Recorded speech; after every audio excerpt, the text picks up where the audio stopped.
Hey, good afternoon. Happy Tuesday, and welcome to our first Dialed In of 2018. I'm Alex Cologne, this is Sasha Segan, and you are watching PC Mag's weekly mobile phone show, all about mobile phones and other mobile technologies. If you're watching this live on Facebook Live, feel free to ask us questions, and we have Social Pete reading through. He'll ask your questions to us. We'll do our best to answer them. If you're watching this later on YouTube, please leave a comment, like, and subscribe. So you just got back from CES at the end of last week. So I think it's most fitting to start this year talking about all the new phones that you saw at CES, phones that we'll start seeing over the course of this year. Yeah, and of course, as we know, CES is not the big phone show. Right. The big phone show is Mobile World Congress. That's in Barcelona at the end of February. But there were phones at CES. I would say there were a good, maybe 10 different phones announced at CES. And I think that's enough to talk about. It's enough to pick a best of. It's enough to say these are good and these are not so important. So yeah, there were phones at CES. Right, so one of the things that we do at the end of CES is we poll everyone that's there and we try to decide what are the best products of the show. We did pick a best phone, or you picked a best phone, and let's start with that, our favorite phone from the show. Yes, my favorite phone from CES would be the Honor View 10. And now this is a phone that it actually had been announced just before CES, a little before CES in China. But at CES, we found out about the US release and the US version of the Honor View 10. And now what gets me about the View 10 is that it goes back to OnePlus ages ago. Right. Had this idea of a flagship killer, where they were going to have where they had a phone. This was the original OnePlus One that had flagship-like specs, but at a killer price. Right. And now the OnePlus phones have gotten steadily more expensive, and so they're not really that anymore. But the View 10 really feels like that to me, because I've heard it's going to be under $500 unlocked. So it's going to be at least $30 cheaper than the OnePlus One. But let me get the spec sheet up here. But we have the Kirin 970 processor, which is Huawei's top-of-the-line processor. Right. A 1080p screen, 128 gigs of storage, plus a micro SD card, dual rear cameras, a 13 megapixel front camera. Generally, these really nice, high quality flagship specs. They also have all this thing about AI software to optimize your photos. That's kind of Huawei Honor's big thing this year. One thing that I'm wondering, are we seeing yet any sub $500 phones with a Quad HD display? Sub 500 with a Quad HD display. Does the latest Axon from ZTE have that? The latest Axon from ZTE is not out. Oh, there hasn't been an Axon since the Axon 7. Oh, and it was rumors that we were Yeah, and that's actually one thing I've been talking to ZTE about. I've been saying, where is the Axon 8? Right. And they just kind of do smoke and mirrors and try to show me 6-inch boost phablets. So I don't know. Yeah, so there is no $500 phone with that. No. All right, and now let's pause and take a question. What do you think about the bendable displays we've seen thrown around a bit? Okay, so the hottest rumors in the phone world right now are about the Samsung Galaxy X Folder. And this is the smartphone with a bendable foldable display. And this is something that Samsung's head of mobile told me back last April that they were working on, possibly for late 2018. And it looks like that may happen in late 2018. That said, I'm so hesitant about this because I've been seeing these damn foldable display prototypes at trade shows for like 5 years. Right. And it is super hard. It's one of those things where wolf has been cried so many times that it's hard for me to say, oh yeah, this is coming right now, because I have heard companies say it's coming right now, literally since 2012 or something. Also, I think if we are going to see a foldable phone, it has to be genuinely foldable. We need to be able to fold it all the way. Yeah. Also, I would like that to add some sort of utility aside from the fact that it just folds. Yeah, aside from it just being a bigger screen, because the Axon M, okay, there's a lot of imperfect things about the Zte Axon M. Okay, what they do with that camera, super weird.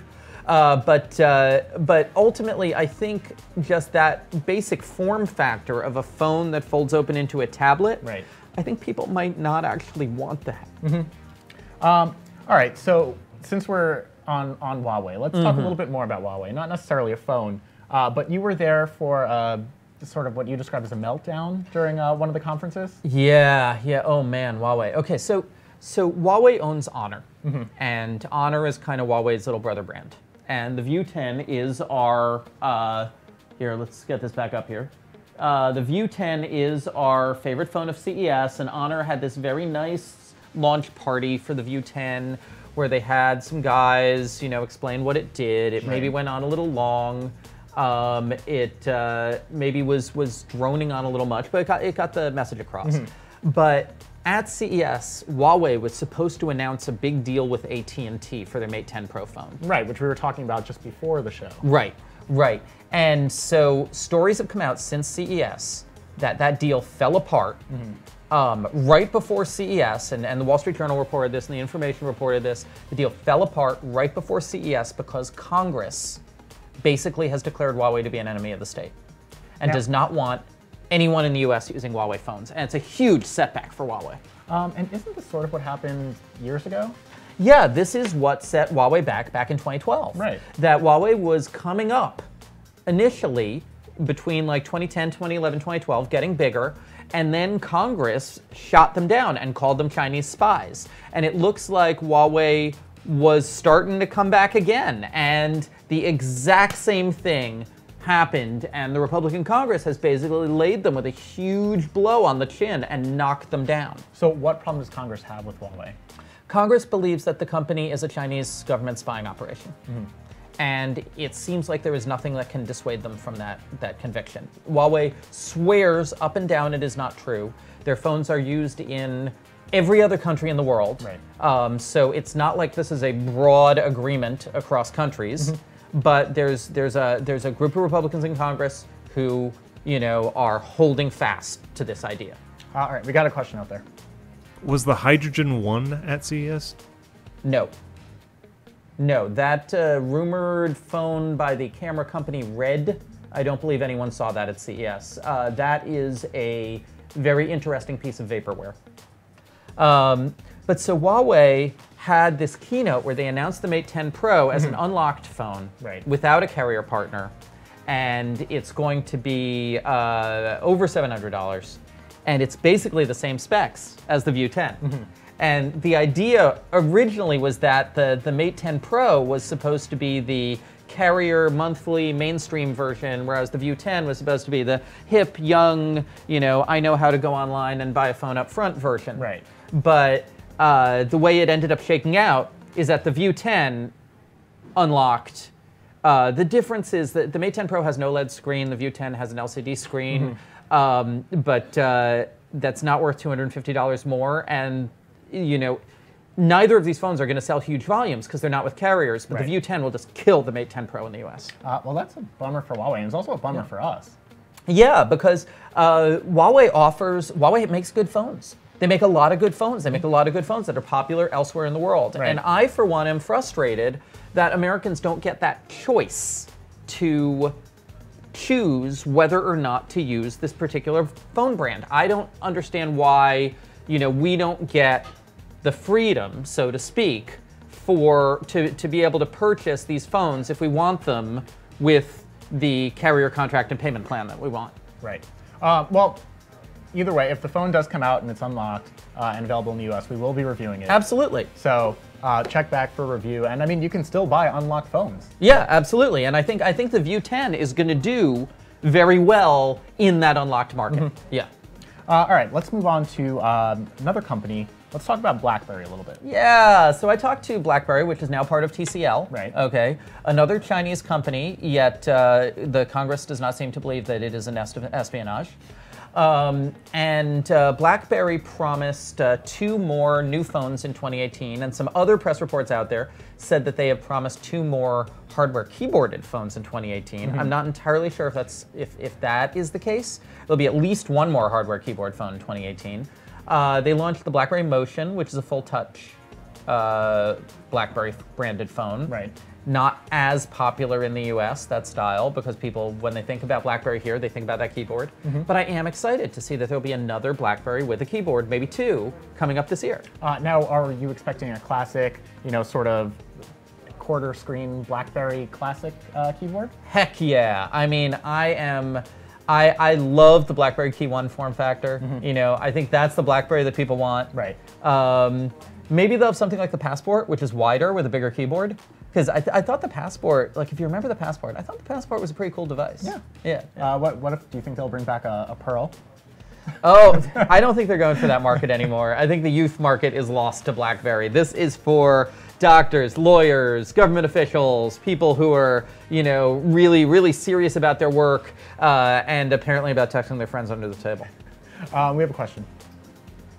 We've got someone who uses an LG phone right now and says they like them, but they're having problems with the service and signal. So they're thinking of moving to Moto. Would that fix any of their problems?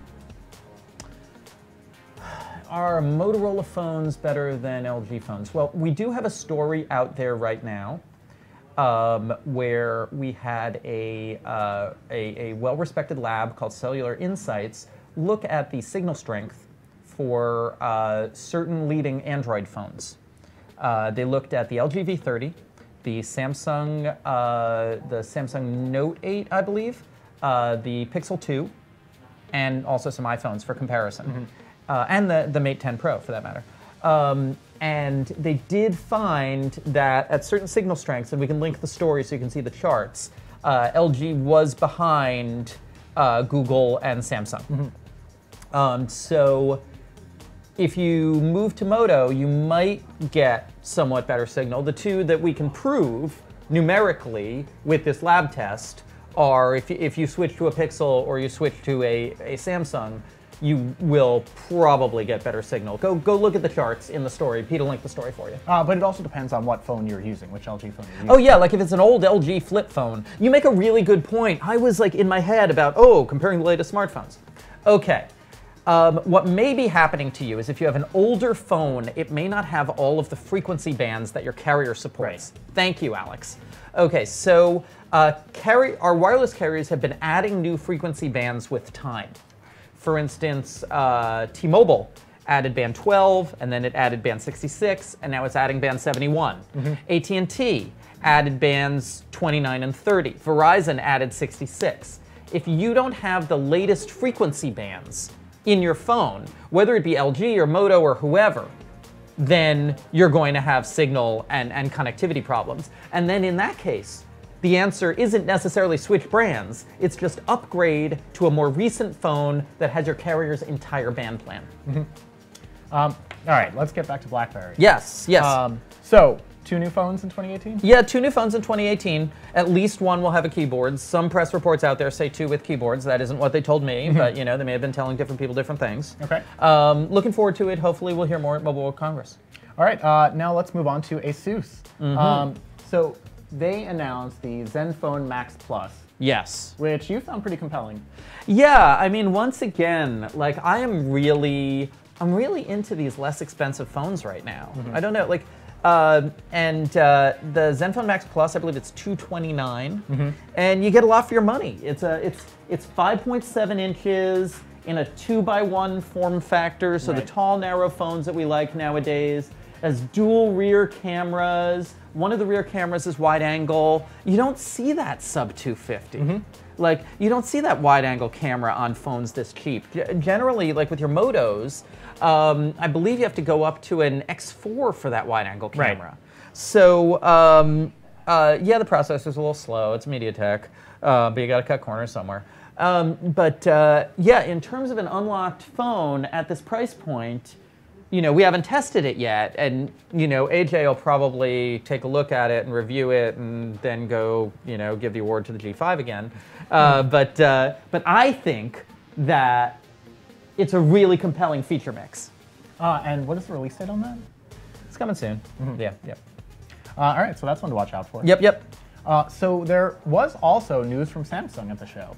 Yeah, there was phone news, but we didn't pay a lot of attention to it because I think these phones are never going to come to the US. Yeah, this was very low-key phone news. Yeah, very low-key phone news. Potential US launch has been floated for the Samsung Galaxy A8, but our country does not typically get the Galaxy A models. Mm-hmm. We generally get Galaxy J's and S's, right, which are the low end and the high end, but not the A's, which are the mid-range, for some reason which I don't understand. Mm-hmm. But the A, it's very nice looking. I mean, what makes the I mean, we have basically mid-range specs here, but what we're doing is we have a mid-range phone that looks much more like the S8 than the current J series. Right, and that phone, it has a 5.6-inch screen. Yep, 1080p, 64 gigs of storage, the dual front cameras for bokeh. I thought that was interesting.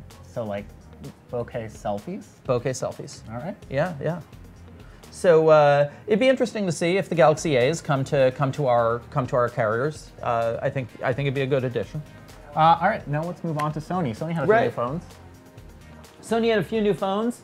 They had the XA2, the XA2 Ultra, and an I believe the L2. XA2 Ultra, probably the strongest of the bunch. It's a 6-inch phone. That's a big phone. But now you notice on the back here, something we haven't seen on Sony phones in the US in quite some time. Right. Fingerprint sensor. Well, so we've seen them, they just haven't worked. Right. Yeah. Right. So this one will work? That's what they say. Okay. Sony has been very coy as to why they have disabled the fingerprint sensors in the US for the past couple of years. Yeah. Nobody really knows why. It's some sort of bad business agreement that Sony made with somebody a couple of years ago, but apparently the contract has expired. All right. And now you can use your fingerprint to unlock your Sony phone. The other interesting thing on the XA2 Ultra is the other interesting thing on the XA2 Ultra is these dual front cameras. Okay, so that you can do wide-angle selfies. They also have what they call a slow sync front flash, so that it can do a kind of fill flash effect for selfies at night in a club or somewhere where you get both the subject and their surroundings without washing out one or the other. I also I like the design. It has that sort of familiar Xperia rectangularness about it. I'm tired of the Xperia bezels. But, well, this one doesn't have a bezel, really. These bezels up here, what are these things? Okay. Yeah. But on the sides. Yeah, no, they've really gone to the edge. Yeah. They have gone to the edge, and that's really nice. Now, what you don't have, see, here's your super wide-angle selfie camera here. What you don't have on this is a 23 megapixel main camera. What you don't have on this is the Motion Eye, which is that specialized ISP chip in Sony's high-end phones, which give you things like the 3D scanning and the 960 frame per second slow motion. Right. But I don't know how many people use those features. And do we know when these are coming out? When are these coming out? I'm not entirely sure. Maybe it says in the story. Give me a second. Okay. So while you're looking that up, let's just talk about, to wrap things up, some overall trends of things that we saw at the show. I think from here, all the stories that I saw coming in, it's definitely voice control. Yeah, it is almost certainly. Why can I not find our story on Bing? I guess that's just Bing for you. Well, Pete can find the story. He can link it. But unless Pete's using Bing. No, thank you, Pete. The big trend is obviously it's Google Assistant versus Alexa. And I mean, Google had a big booth there, which is the first time in forever. Yeah, Google had a big booth, and they bought display advertising space all over Las Vegas. You could not go to a major casino without seeing a giant glowing Google ad. Right. And they really wanted to make it clear that Assistant had a big presence. That said, Ben Baharin, a major analyst, said that Assistant still has not caught up to Alexa in the smart home area, in terms of smart home and skill support. But Assistant was trying to make a really big showing. What became very clear at the show is that it is Assistant versus Alexa, and that Cortana was nowhere to be found, almost nowhere. And I didn't hear much about Siri either. Didn't hear much about Siri, and Bixby is a joke. Samsung definitely was trying to talk about Bixby in their press conference, but Bixby is not being taken up by the technology ecosystem as a whole. But yeah, so in general, lots of voice control. Yeah, I think that's the big trend. We've got a question. So do you ever think that Bixby won't be a joke? Oh man, that's a good question. No, I think Bixby has a problem. I think Bixby has an unsolvable problem, which is the input to problem, which is that as long as Samsung uses Android as its primary operating system, Google Assistant will always be at the forefront. And and likely better. Yeah, and people don't really, and it'll work with more different kinds of technology, it'll work with different brands of devices, and I think a single brand voice assistant is not the kind of operating system that people want, except maybe for Apple, where people buy single brand Apple stuff. You know, I think in the Android world, in the Microsoft world, in the broader world where you have a diversity of different companies making things, Samsung trying to be Apple and trying to say, oh, only get Samsung stuff, oh, be as Samsung-y as possible. I think there's a certain point beyond which they can't take it, and I think Bixby may be that point. Right. Any other questions? No, I think we're all set. All right, so that was our CES wrap-up. Remember, next month, Mobile World Congress, we're going to be getting a lot more news out of that. Yeah, and I think next week on Dialed In, I'm hoping that we'll be able to make a fort of backup batteries, and we'll hide behind it with Nerf guns, and we'll shoot at the camera from our backup battery wall. Yeah, we are in the process of reviewing a bunch of backup batteries to update our story on the best backup batteries for your phone. So many batteries. Yeah, we have at least 20 in right now. Yeah, there's a lot of batteries. But yeah, check back again next week. We will have something fun for you, if not necessarily a fort of batteries. And thanks again for tuning in today, and we will see you again soon.